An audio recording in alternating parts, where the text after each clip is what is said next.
Hi, I'm Josephine, and today I'm going to be talking a little bit about Dexcom continuous glucose monitoring systems.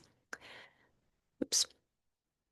Okay, so just a little agenda for the presentation today. I'm going to talk about the company, its products, how their products work, just some quick facts about the products, and then a super short video, a cost breakdown, and then some limitations and issues around the products. All right, so Dexcom is a medical technology company that specializes in making continuous glucose monitoring systems, otherwise known as CGMs. And what these do is they are little devices, often wearable.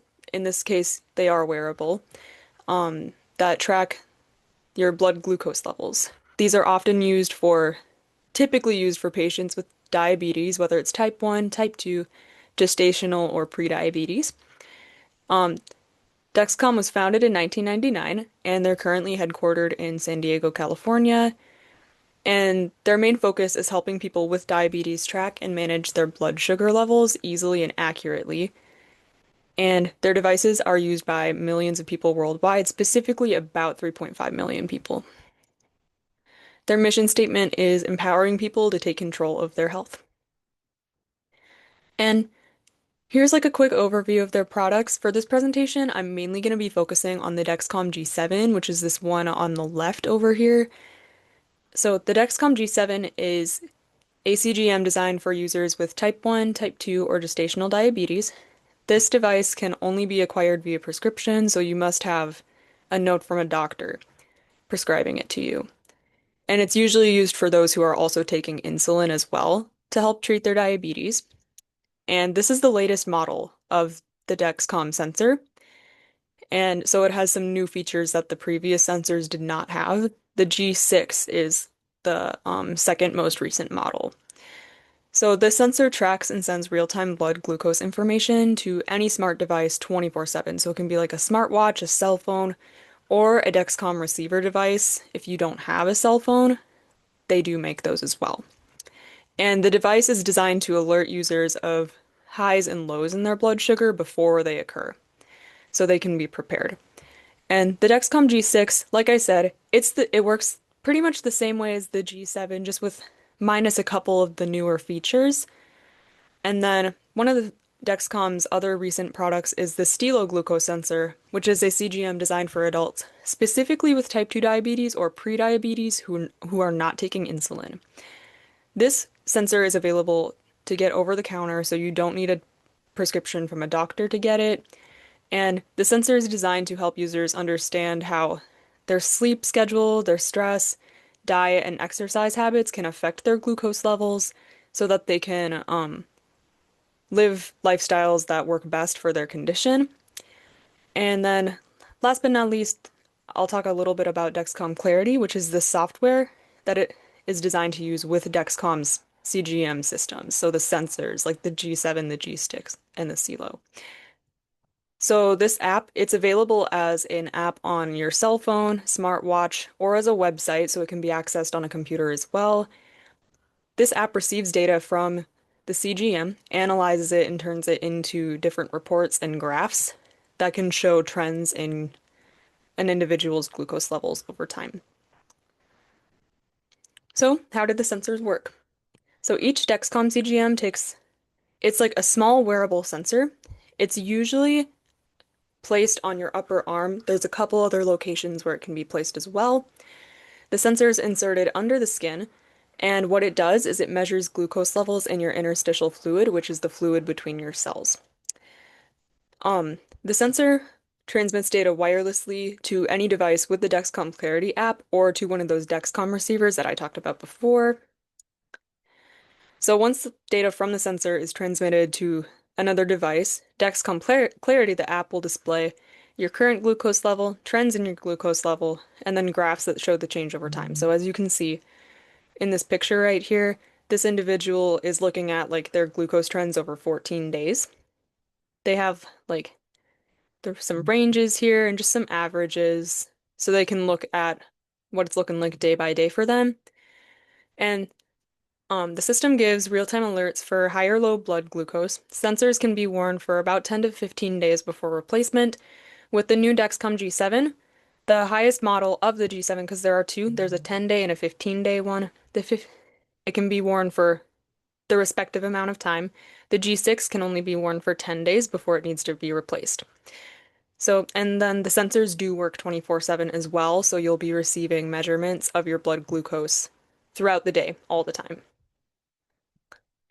And just a couple quick facts about the Dexcom G7. The G7 has 1.7 million users worldwide, and it has a 30-minute warm-up time after the sensor is or after a new sensor is applied, which is the fastest warm-up time on the market currently. And it has a 15-day wear time, which is much longer than before. And finger sticks, which are a traditional method of blood glucose measurement where you prick your finger and take a blood sample on a test strip and insert it into another device, those aren't required if you have a Dexcom G7. And the G7 sends new readings every 5 minutes. That's about 288 readings per day, which is a lot. And the G7 also can connect to a smartwatch, which wasn't available on previous models. And here's just a super short video. B1C jumped from like 6.2 to 9.8. Oh my goodness.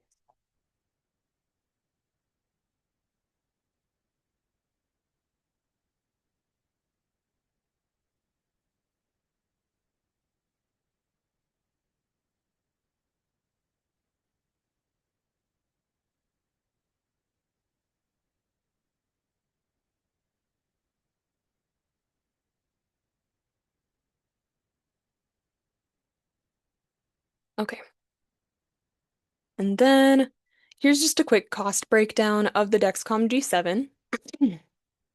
So without insurance, it costs anywhere between $70 and $160 per sensor, and this cost can vary by which pharmacy you get your Dexcom sensors from and also where you live. And a 1 month supply, which is three sensors, costs anywhere between $250 and $500. And with insurance, many users pay around $20 per sensor. There's a huge difference between without insurance and with insurance for the cost of these sensors. But this price can vary between insurance plans, and again, where it was purchased can also make a difference. And as far as savings options go, Dexcom does offer savings programs, and for qualifying individuals, in this case, oh my gosh, qualifying individuals are anyone with the Dexcom subscription. So it's not really exclusive at all. It does not vary based on income level or anything.